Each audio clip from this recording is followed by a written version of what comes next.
নমস্কার, আমি তরুণ ঘোষ। খুব তো এখন দুই ভাইও খুব মিল হয়েছে। একজন ভিকারিস্তান আর এক ভিকারিস্তানের সঙ্গে মিল হয়েছে। বাংলাদেশকে একসময় পাকিস্তান তুলনা করত যে আমাদের অর্থনৈতিক অবস্থা কি আর বাংলাদেশের অর্থনৈতিক অবস্থা কি।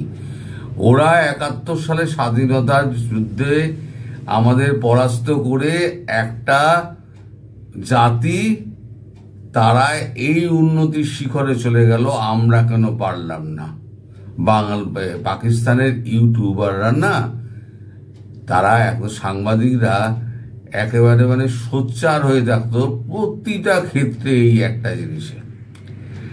সেই বাংলাদেশকে মোটামুটি 1 বছরে তো ফিকিরি করে এনেছে আমাদের ডক্টর মোহাম্মদ ইউনূস এন্ড তার গং। এখন এই দুই ভিখারি এখন তাহলে একই জায়গায় হয়ে গেছে। এখন এই ইশাক দার, তিনি যে প্রধানমন্ত্রী, তিনি বিদেশমন্ত্রী ইশাক দার, তিনি এখন বাংলাদেশে এসে তিনি এখন প্রচুর এগ্রিমেন্ট করছেন। এগ্রিমেন্ট হচ্ছে আর কি না, শিক্ষা ব্যবস্থা নিয়ে, কালচারাল অনুষ্ঠান নিয়ে, ভিসা নিয়ে, তারপর ট্রেড নিয়ে। আমি জানি না পাকিস্তান এখনো পর্যন্ত কি ট্রেড করবে, কারণ একটা ছুঁচো তো পাকিস্তান তৈরি করে না।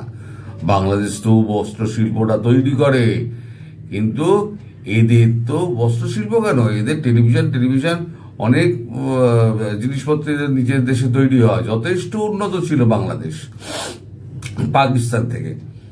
এখন বাংলাদেশের অবস্থা খারাপ।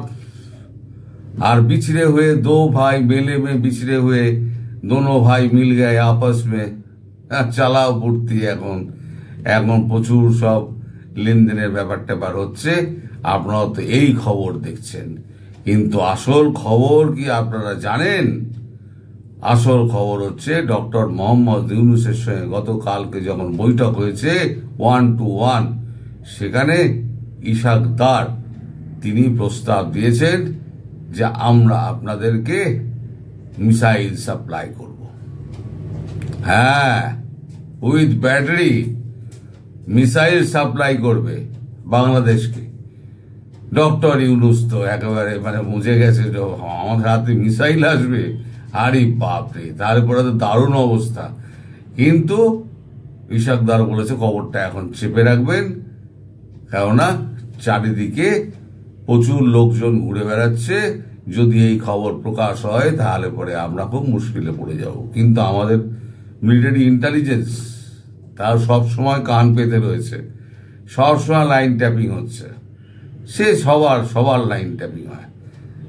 তা সেখানে এই পাকিস্তানে যে কথাটা হয়েছে, প্রথমে তো পাকিস্তানে কথা হয়েছে, আসিফ মুনিরের সঙ্গে কথা হয়েছে, তারপর তো সেটা এসে তো কনভে করেছে আমাদের ইশাক দার। সেই খবরটা মিলিটারি ইন্টেলিজেন্সের কাছে আছে। মিলিটারি ইন্টেলিজেন্স আশা করছে সেই কথাটাই এইবারটি ইশাক দার এবং আমাদের মোহাম্মদ ইউনূসের সঙ্গে কথাবার্তা হয়েছে।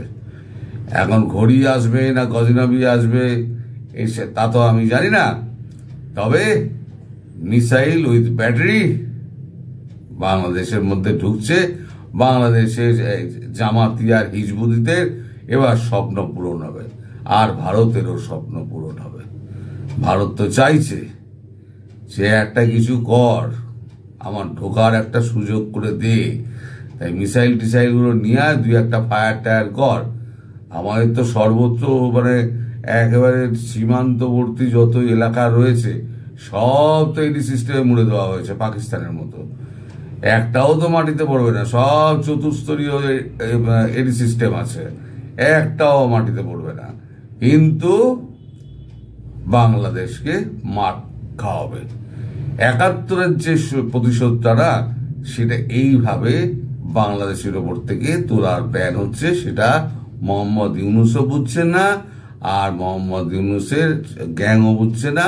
আর এখন এই খবরটা কিন্তু আগুনের মতো ছড়িয়ে পড়েছে সাউথ ব্লকে। গতকাল রাত থেকে এই খবরটা কিন্তু চাউর হচ্ছে এবং আমাদের যে ডিফেন্স ফোর্স তারা কিন্তু রীতিমতো নড়ে চড়ে বসেছে। মিসাইল তো আর বিমানে আনা যাবে না, আনতে গেলে জাহাজে করেই আনতে হবে। তো কিভাবে আনবে না আনবে, অথবা ছেড়েও দিতে পারে ভারত যে তোরা নিয়ে যা, নিয়ে গিয়ে ফিট কর, তারপর দেখছি। তো মেরে আধখানা করে দিয়েছিলাম, শুইয়ে দিয়েছিলাম আধমরা করে, এবারে তো পুরো মারবো, আর সঙ্গে তোর স্যাংআপটা বাংলাদেশ সেটাকেও মারবো।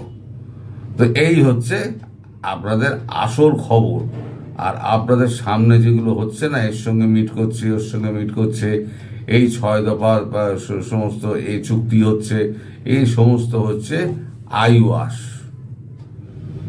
আপনার পাসপোর্টে এখন যে ভিসা লাগবে না, তার মানে পূর্ব পাকিস্তান আর পশ্চিম পাকিস্তান এক হয়ে গেছে। এখন আর ভিসার কিসের দরকার? এখন তো ওরা পরিষ্কার বলছে যে আমরা আমাদের পূর্ব পাকিস্তান ফিরে পেয়েছি। ডনে বেরিয়েছে, ডন কাগজে বেরিয়েছে। আপনারা যে কোনো পাকিস্তানি চ্যানেল আপনি খুলুন, পাকিস্তানি কোনো ইউটিউবারের চ্যানেল খুলুন, আমি নাম বলে দিচ্ছি, আরজু কাজবি খুলুন, আপনি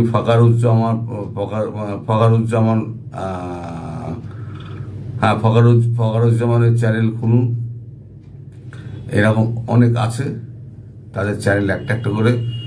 সানা আক্তার একজন আছে, শোয়েব চৌধুরী বলে একটি ছেলে আছে, তারা কি মানে সমালোচনা করে ওই মাটিতে বসে, পাকিস্তানের মাটিতে বসে পাকিস্তান সরকারের সমালোচনা করে, সেনাবাহিনীর সমালোচনা করে।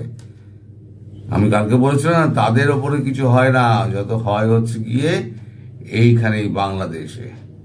আমি এক সময় বলেছিলাম যে উর্দুভাষী যারা হচ্ছে সন্ত্রাসবাদী, তাদের থেকে বাংলাভাষী সন্ত্রাসবাদীরা অনেক বেশি বিপজ্জনক।